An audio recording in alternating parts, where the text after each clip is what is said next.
For me, it's about bringing everyone in the conversation and giving a chance to everyone to contribute. And on this panel, we've got, I think, as many people as we could possibly represent.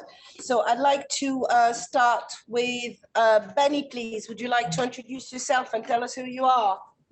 Yes, hello, I am Bennie Kara. I'm a deputy head teacher in the East Midlands, and I'm the co-founder of Diverse Educators with Hannah Wilson. Thank you. Yeah, Diverse Educator, Google it. There's free resources, there's blogs, they're absolutely phenomenal. Thank you for joining us, and I'm so sorry not to have you in person, Bennie. Shaan.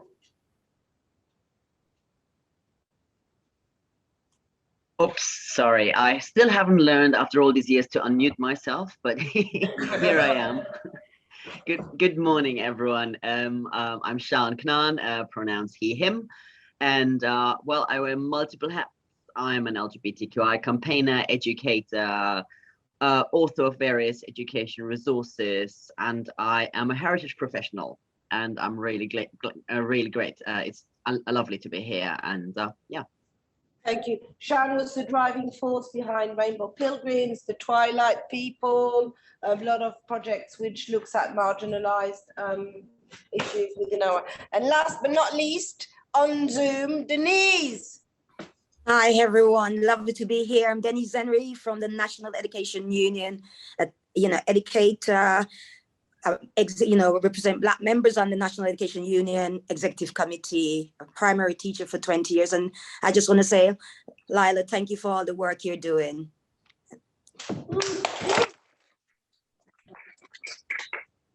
Arjaan, would you like to introduce yourself, please? Hi, everyone. My name is Arjaan Mia. I use they, them pronouns. I'm a secondary school student. I've just finished year 13, and I'm really happy to be here. Thank you.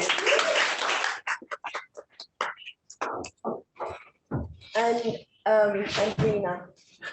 I'm Andreena Leeanne. I'm a lived experience speaker, writing workshop facilitator, poet, and author of this fantastic poetry book, Charm, a survivor speaks her truth to inspire. Thank you. Thank you.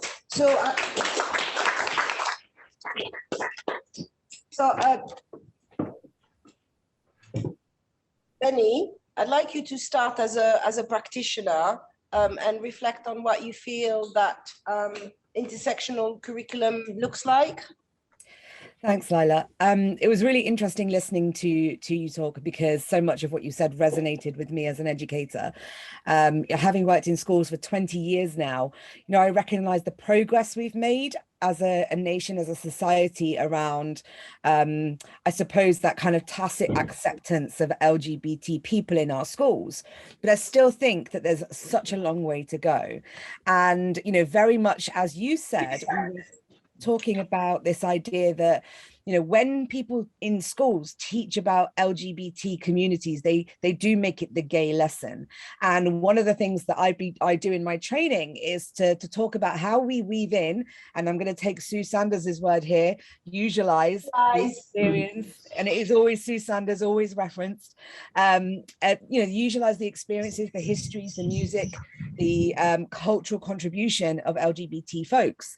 But more than that, I think there's such a big gap in training for teachers, educators generally, around intersectional approaches to this work. And I'll give you an example of a conversation I had with two students, actually, one of whom was a young Muslim girl who was coming out and had come out to a member of staff, and that member of staff had come to me and said, I don't know what to do with this.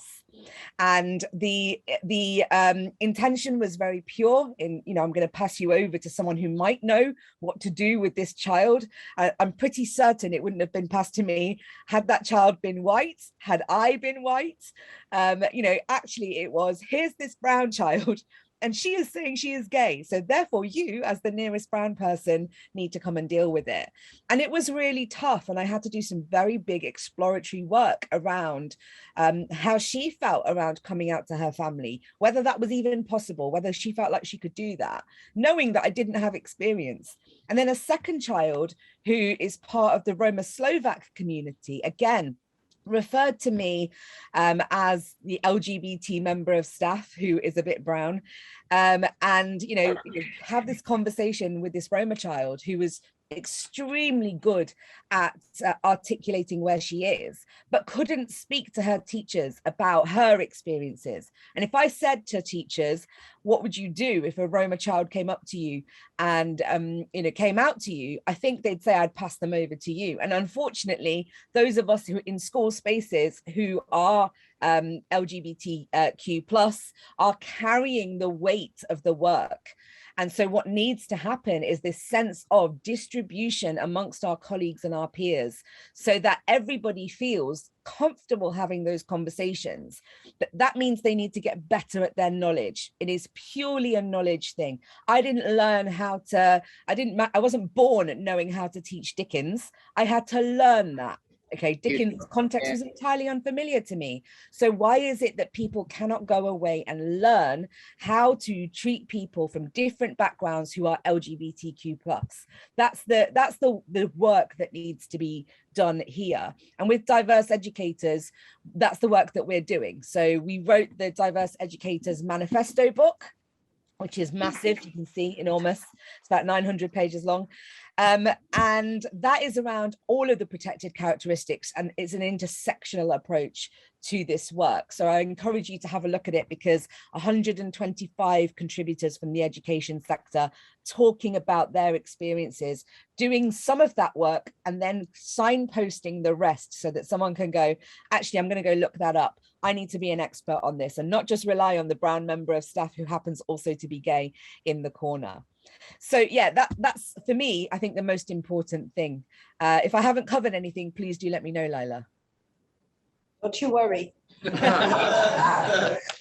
I think what you mentioned is three things: the weight of LGBTQIA plus people, or disabled people, or people of color, of carrying for their community, and it should be distributed. I couldn't agree with you more.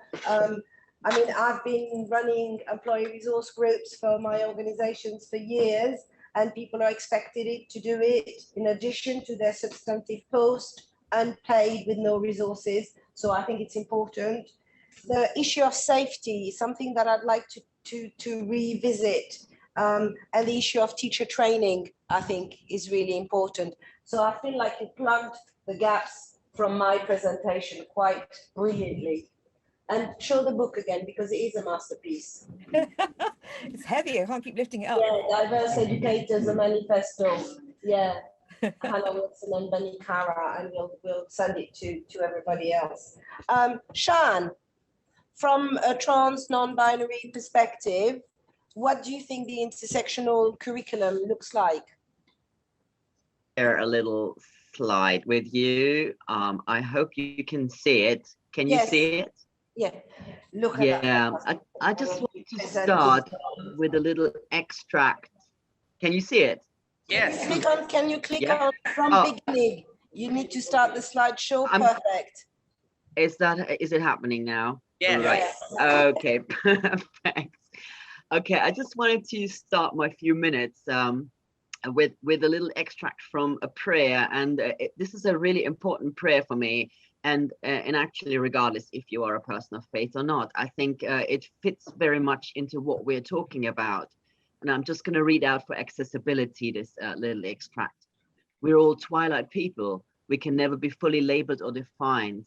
We are many identities and loves, many genders and none. We are in between roles at the intersection of his cross paths of memory and destination. Streaks of light swirl together. We are neither day nor night. We are both, neither, and all. And this is actually an extremely important prayer. It was, and I have to acknowledge that, written by Rabbi Ruben Zellman, who is a trans and intersex rabbi. He wrote this initially for Trans Day of Remembrance. I'm sure most of you will know this commemorative annual event on the 20th of November. And I have the permission to use this. In fact, I came across this prayer really when I wasn't involved very much in education or heritage or campaigning much at all, and I was still coming out myself. as a trans and gender diverse, and I was struggling. And being from a mixed heritage background and a person of faith, and having all sorts of various intersectional aspects of myself, I struggled because I couldn't find a hook into anything that I came across, regardless if that was an LGBT event or anything like that. Something I tried to find, then there was a much less online content. I was like, over a decade ago, we've moved on. But I just was basically floating, and I felt I was alone. And I started with this prayer, and from then on, I started creating projects, and some of them Lila mentioned, and she was very much so part of these projects, and I'm very, very glad. And she did an incredible amount of fantastic work on the education resources. But one of these is the Twilight People project, and that was one of the first ones where I also found myself, and that was with the help of stories, with oral histories we collected, and with photographs, portraits we took together with participants, which were gender diverse, people of faith from various ethnic and racial backgrounds in the UK. And it was pretty much a pioneering project, but I didn't do that project just for myself. It actually just was a side effect that it helped me to come out, to be who I am. But I just really felt like there are groups of people that are not at the table, as much as I didn't find anyone at the table when I came out.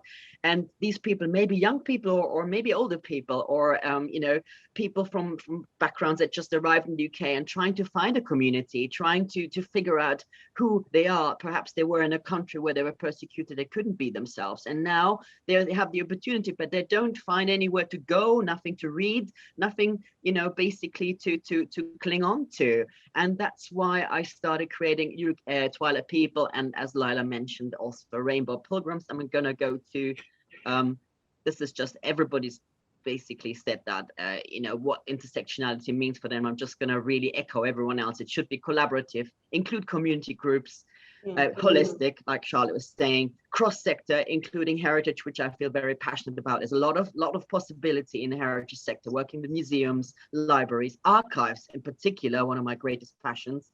It should be accessible, make sure that neurodiverse people are included, co-participatory, there should be power sharing. That means it should be led by, for example, young people, children, students. And again, nothing about us without it popped up for me as well. Multimedia, again, to do with accessibility as well.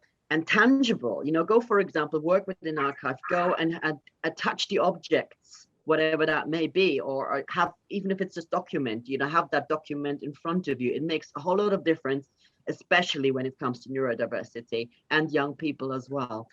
For example, photo voice is something that's I'm exploring myself, that I see a lot of young people from diverse backgrounds working with as well, employing photography, group dialogue, storytelling, oral history, a lot of opportunity. If you have that, that's really from the people, how they want to tell their stories, their histories, her stories, their stories themselves.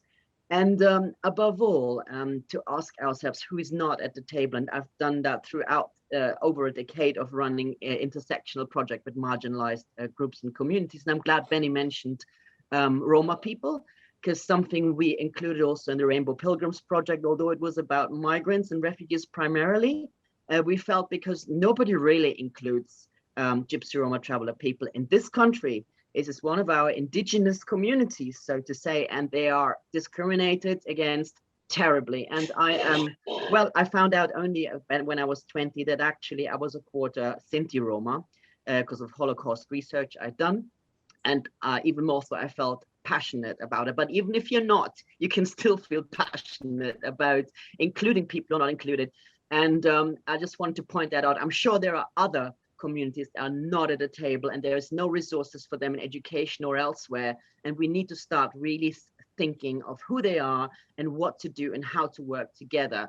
And here just some of the projects that we're working on that you'll be wanting to perhaps check out. There's rainbowpilgrims.com, twilightpeople.com, so Rainbow Pilgrims, Bars of Migrants, Twilight People, both of them, Lila and I work together with these, and I'm really gonna wrap this up, with some of the photos and outcomes and exercises and whatever we've like put together, I then recycled that into a roadmap to inclusion supporting trans people of faith, which is a JIA's Gender Identity Research Education Society publication. It's free to download for everyone. You can also order hard copies for free, and we'll send that out to you via that website link or via jias.org.uk.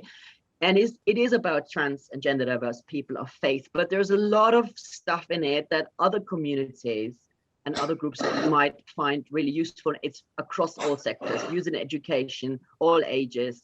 It's very accessible. And more than anything, I want to point out, it is also touching on, well, you know, encouraging people to really research about the history, and again, Sue will be happy about that, the history of LGBT people. You know, there's this notion of like trans people is a new thing ever since Laverne Cox. It isn't. It's been there all across.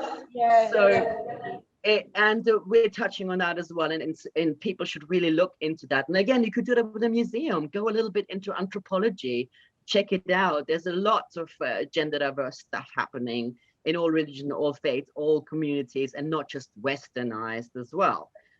So there's a lot to do in education that we haven't really actually touched much.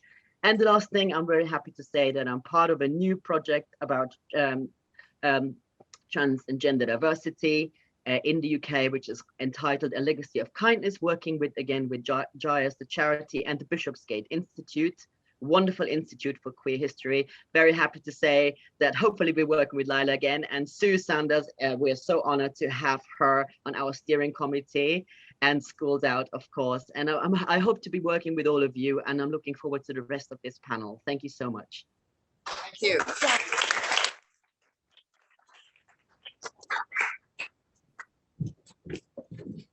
I think one of the things that is really important is where to find the support. Could you stop sharing, please, Shaan? I know, I'm clicking around. Thank you. Fantastic. So we've heard from Bennie, who's an education practitioner and is working with Diverse Educators, which is the biggest network worldwide supporting teachers. And then Shaan has shared his experience of including Headteacher project and super inclusive of voices which are seldom heard. The union, we've got a union here in the room and we've got a union online. I know that without a union in my life, it would have been a lot harder for me to achieve what I have achieved, especially when we were still under Section 28, because we couldn't be our authentic selves, and it was really hard in education to actually showcase and celebrate the lives and issues of our learners. And what do you think is the role of the union in terms of fostering truly intersectional curriculum, Denise? Thank you, Lila. You know, the power of a union is creating these safe spaces within my union. You know, I'm bringing solidarity from the National Education Union. The NEU in particular from the NEU Black Educators and Black LGBT plus network, and the work we have been doing to empower the voices of, you know, members, and the power of the union to stand tall, not only when you have a problem with your workplace, but to empower us, you know, in the different, you know, equality strands that we represent. You know, intersectionality, I'll just look at that because the group of people that I represent or identify, you know, from African heritage, Caribbean, Asian, others are of our mixed heritage. Within these categories, we have an individual who is of Jamaican heritage, but born in Bristol, England, a primary school teacher, a woman, a mother. Any of these identities taken in isolation, I'm going to stress on the importance of intersectionality. A woman offers a poor, if we just take it in the isolation, a woman offers a poor replica of that person that misses the shades of the multi-layered existence. Yes, women are oppressed, are discriminated against on the economic and domestic stage, But irrespective of being in the same profession, a few would argue that a Black woman, inhabits the same space as a white woman. We are multidimensional beings.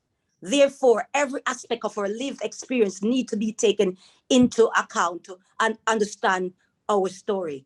These multiple identities are not discrete. They are not in isolation. They overlap like a Venn diagram with multiple circles.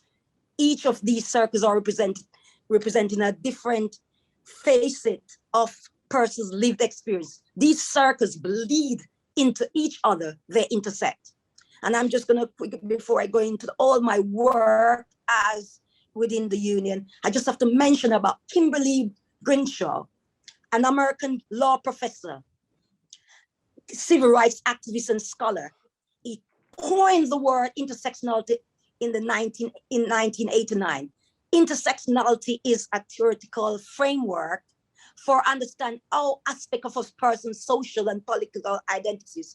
For example, gender, race, class, sexuality, religion, disability, and physical appearance, height, etc., combined to create different modes of discrimination and privilege. Intersectionality is a framework in which we each experience varied degrees of privilege and oppression within our within a dynamic Western discourse.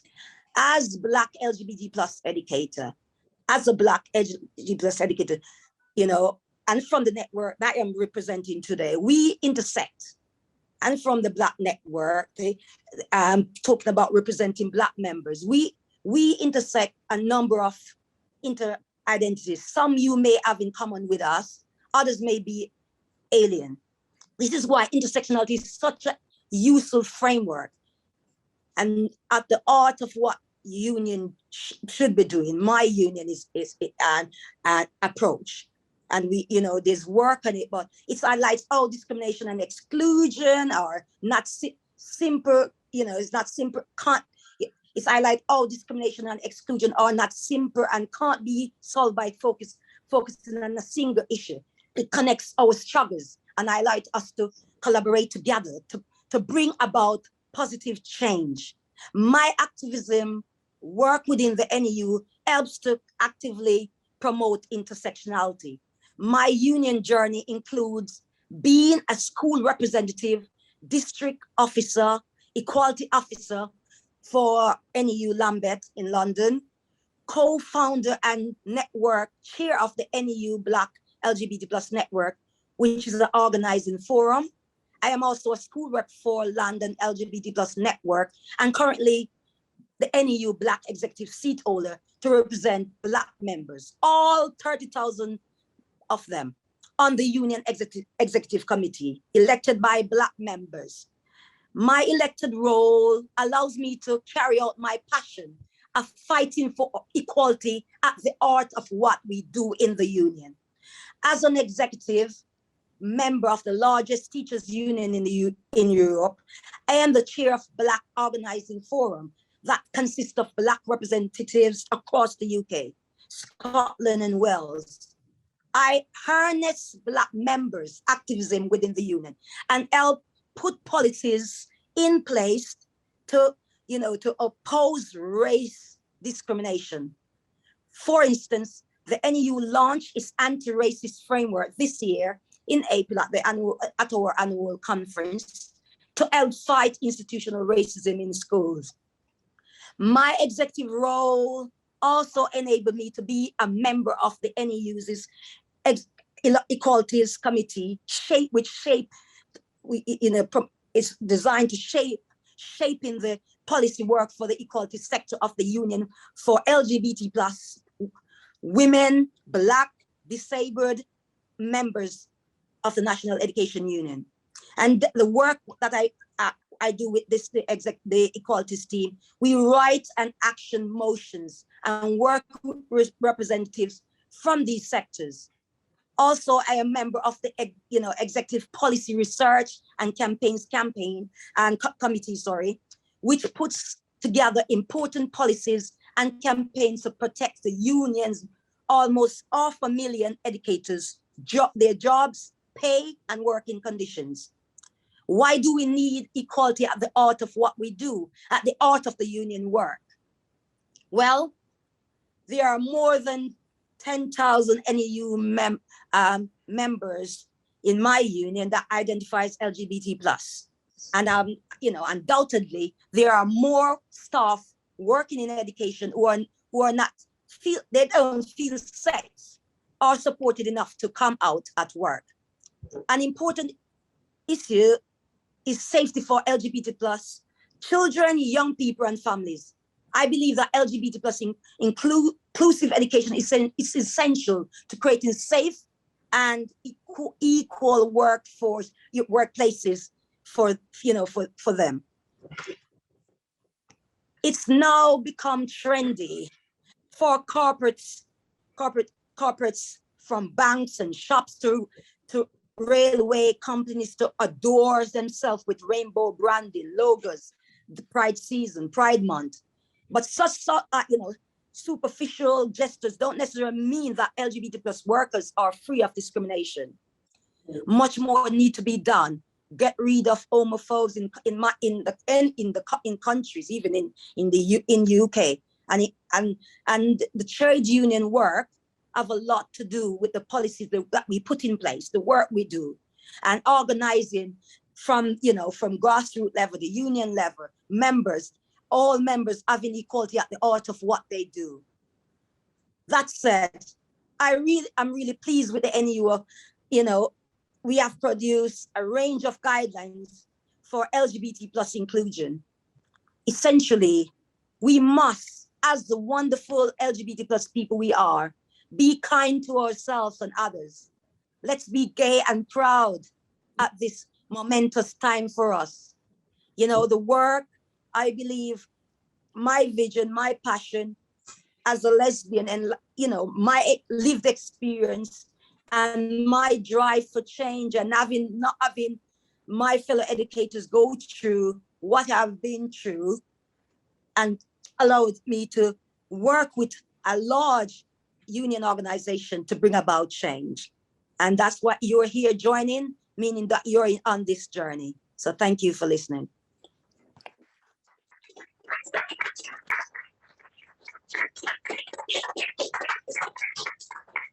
Thank you, Denise. I could feel your passion. And I think you wear so many hats and you do so many things to support our community. I'm just wondering, when do you sleep? Same time as you do. Yeah, we have a same time as you. I know your work is the same. Like Lila, I've been following your journey on Twitter and all, and the work you do and I'm sure I've seen you following my journey. It's a lot of work, but I mean, all we need, representation is important. Representation is important. Allyship, we need and allyship is important. Really important. Accessibility is important. Wouldn't be able to be here without them. It's really important. And there's something to be said about the emotional drain of having to carry the activism. I mean, Cam is here today. He was working at Enfield Pride last week. He's marching at Pride next weekend. It's like we're working during the week and then we have our weekends as well. So if there's any straight people here, please come and lend us a hand because we need you. It's really draining to carry the weight, especially as a person of color. Thank you, Denise. I love your passion. Thank you.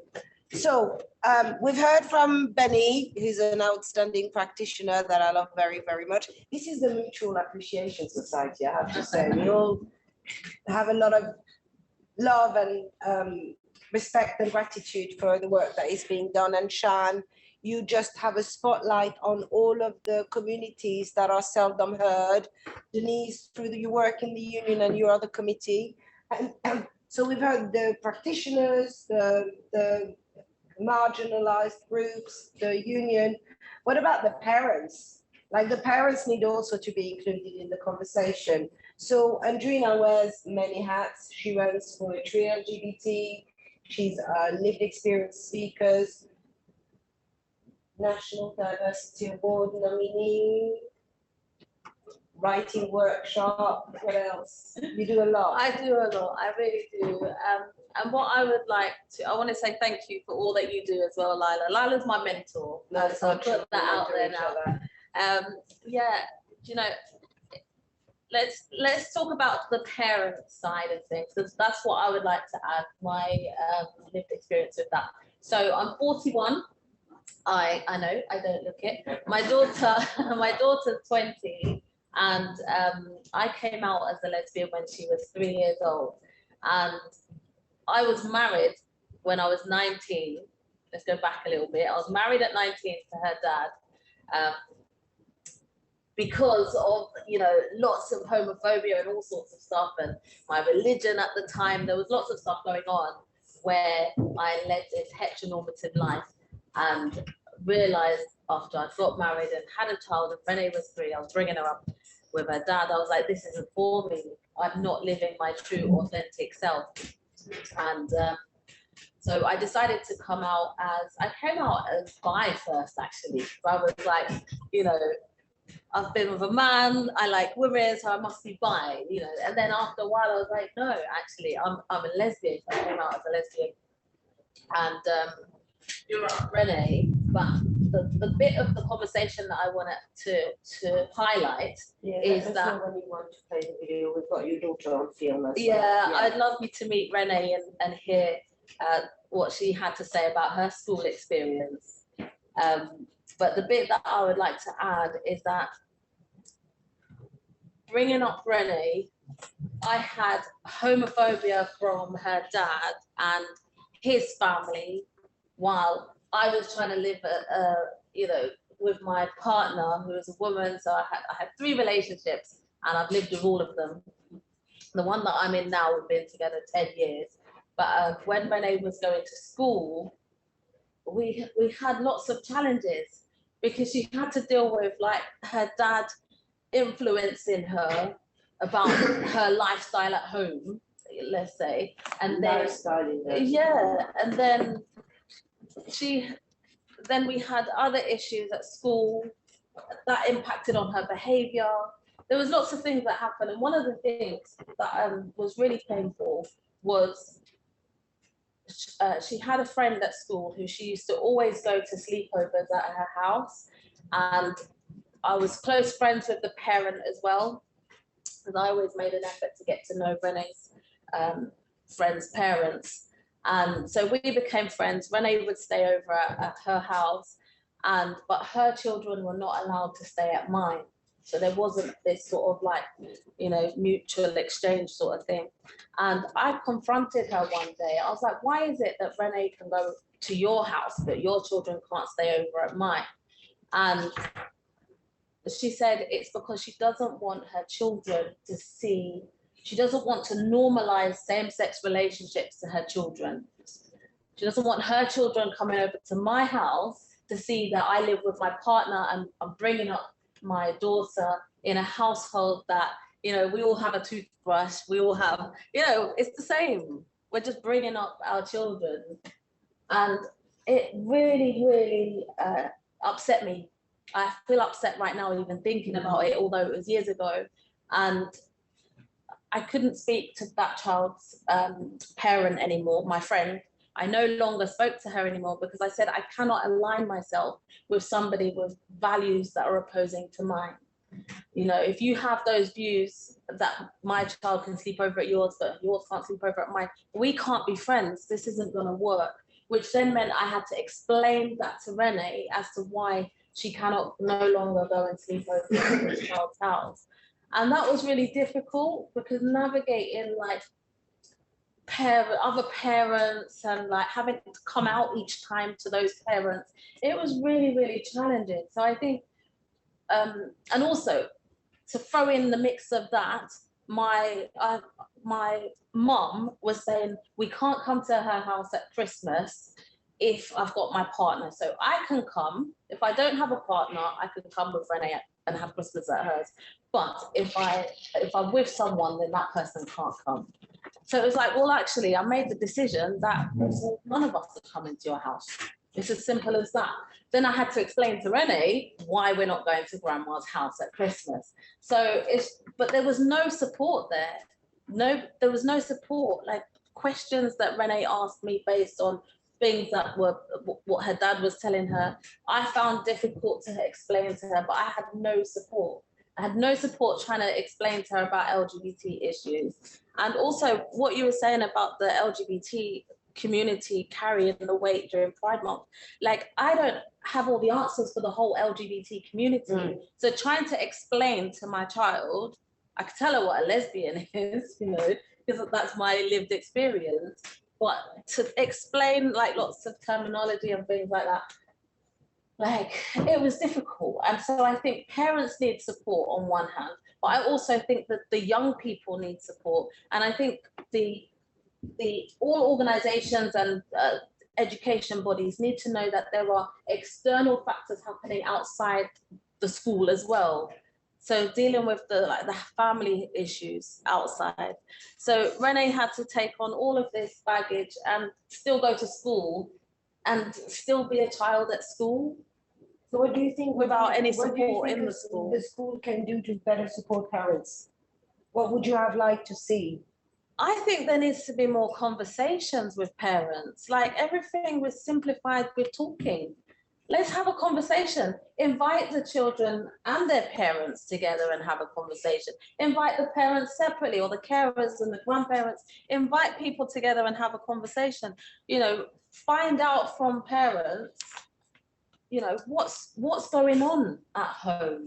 Find out from the children what is going on at home, because even then, at the same time as well, I've been a survivor of childhood sexual abuse, and I've got lived experience and see the world through a different lens for that. So I'm busy focusing on protecting my child from abuse as she's growing up as well. So there's all of these factors that I'm trying to navigate, and it's like, which one is more important? They're all important.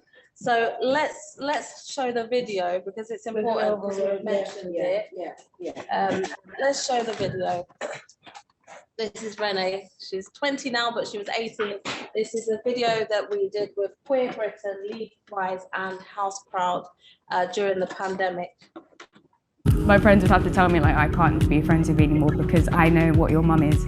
That's like their exact words, I know what your mum is.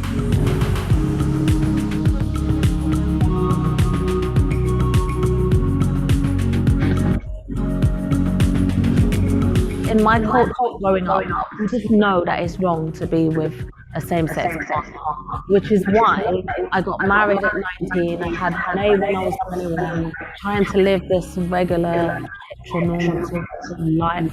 It just didn't feel right. Given the circumstance of like living in the Caribbean, I needed to essentially protect myself so that I can then go to another environment that I can then flourish. I have found belonging in the LGBT community. Where I've been abandoned by my blood relatives, I've provided a happy and loving household for my daughter, and we are a family.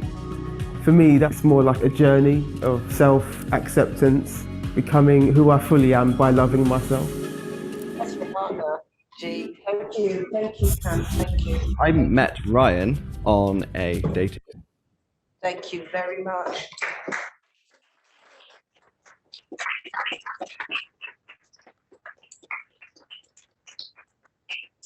It is available on YouTube. If you search House Proud, Overcoming Homophobia, it will come up on YouTube.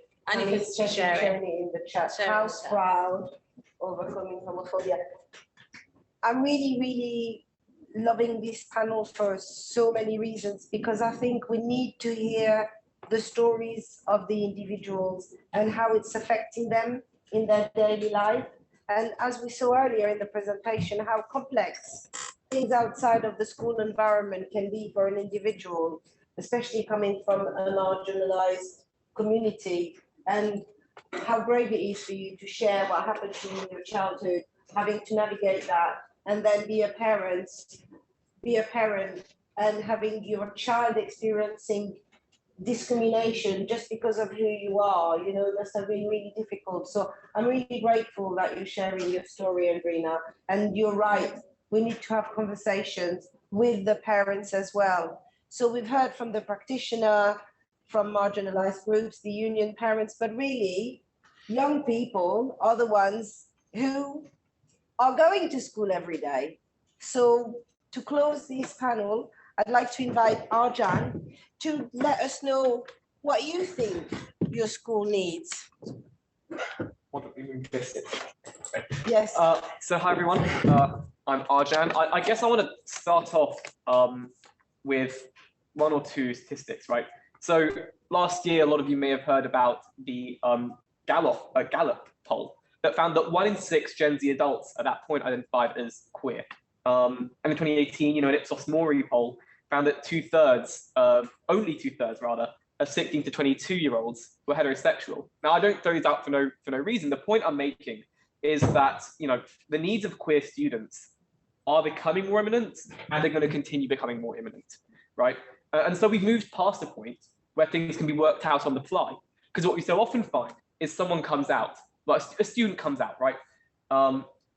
Then the various members of staff will get together, they'll discuss, how do we approach this question of uniform? How do we approach this question of bathrooms? How do we approach, getting teachers to use the right pronouns? Or God forbid, if a teacher then decides, actually, I'm not doing that. So I think if there's one of the things I want to stress is that now more than ever, it's becoming more and more important that there are resources and policies and scaffolding for handling, queer conversations and issues, quote unquote, that are available and transparent to students, as well as to staff and to parents and to the wider community. And this means, making resources and policies available, things like, quite simply, gender neutral toilets, setting up functioning, well-funded LGBTQ plus societies with, both encouraging both staff involvement and widespread student involvement, right? Counselling for for young people who are questioning their identity or are dealing with, the great ordeal of being queer in anywhere, and then also just kind of policies around what are the central kind of issues that schools face where, when students come out, things like how to handle instances of discrimination from students or from staff, right? Just dealing with unsupportive parents. And, I mentioned it a lot, particularly it's relevant at single sex schools, of course. But I think in all cases, right, this question of uniform, that is kind of a hurdle that has to be confronted.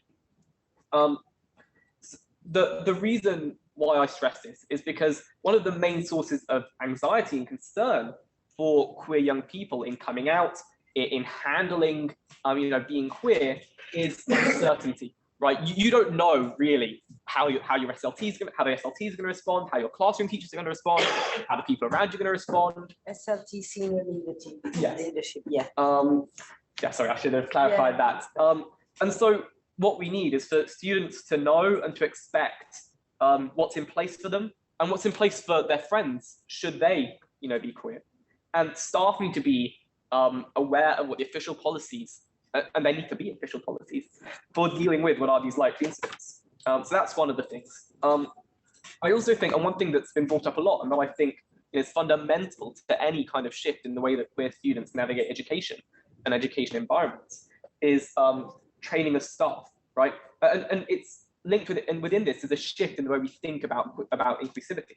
Because many teachers I've heard say, my job is to come in, I teach the maths, I mark the books, then I go home, right? It's and while it may be wonderful that so many teachers decide to talk about this queer stuff, it's not part of my job.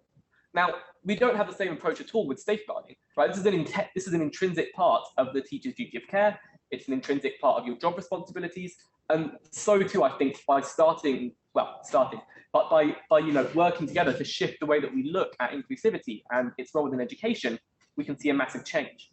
And the influence of training staff is really massive. It means that minor conflicts in the classroom are more easily dealt with. It doesn't need to escalate. It means that staff are no longer a source of distress for queer young people, right? Instead, they can be part of the solution, easing the experience of queer young people.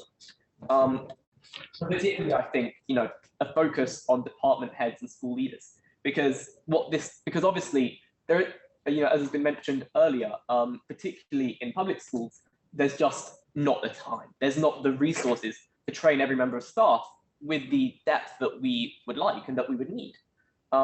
But I think, by ensuring that key individuals within the school community are better and more comprehensively trained, we see skill sharing, we see how an inclusive approach comes into curriculum planning, into discussions around individual children, around talking about teaching practice, PDMs.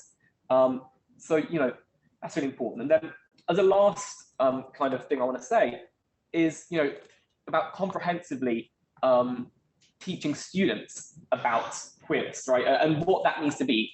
So the elephant in the room, of course, is sex ed, right? And that's what gets brought up quite a bit. And I think so I'm not going to dwell on it. But certainly what we do need to explore is a way to more comprehensively, and not just in passing, but approach the way that the risks of sex and protection in sex is different for different forms of relationships, right? But also to explore the fact that for some people, they may choose not to have sex at all, and aromantic and asexual people are often completely overlooked, right? In many schools' approach to queerness and indeed to sex ed. But I think then coming on to what is rather one of the main things that I think is needed is teaching people how to act around queer people, right? Both students and staff. Because what you often find is, I strongly believe that the majority of people, and it's been mentioned earlier, that in fact the majority of people in education, and full stop, do want to treat people in a way that makes them feel welcome, right? It's an intrinsic human behavior, I hope. But people quite often find themselves walking on eggshells. When they misgender someone, they panic, they make a massive fuss. When someone comes out, they have no clue how to approach that. And so one thing that can be useful for both students and staff is to walk through, practicing how to use pronouns, just simply talking about many different identities people might identify as. Though most people understand at the very least what it is to be lesbian and gay, even if they don't have a full understanding of the issues that these people may face in their lives. Far fewer are the number of people who understand what it is to be trans, to be bi, to be romantic or asexual. And by making this consistent messaging, the impact on, rather than something that comes up in June, it's Pride Month, so we're talking about this. This is the school stance. This is the right thing. You should hope follows. And this affects people's behavior, not just in the classroom, but also outside of the classroom, right? What they go home and they text to their friends, or they put in the Instagram comment section. It becomes massively effective. But it's massively improved rather when we have consistency in the messaging and when it's constantly developed. And then really final thing. I think one shift that we have to see is moving away from teachers, and particularly, specific queer teachers, becoming teaching it as part of the syllabus, right? Or rather, relying on form tutors and members within the school community who are not always best equipped, right? And rather, I think it's important to examine possibility of having people come in, right? And this is a shift we see in some schools with consent, right? We get external speakers who are trained on the matter, who know what they're talking about, and who do this for a profession, who come in and deliver these lessons to children. And I think one of the most important things we can look at, admittedly in the context of quite limited funding, is having teachers implement this regularly in their daily practice, but also connecting with external speakers and external organizations who are best equipped. Yeah, exactly, who are best equipped to kind of deliver these lessons to both staff and students. So those are some of the points I want to raise, and I think some of the notes that have been raised today that I think are really important. Thank you.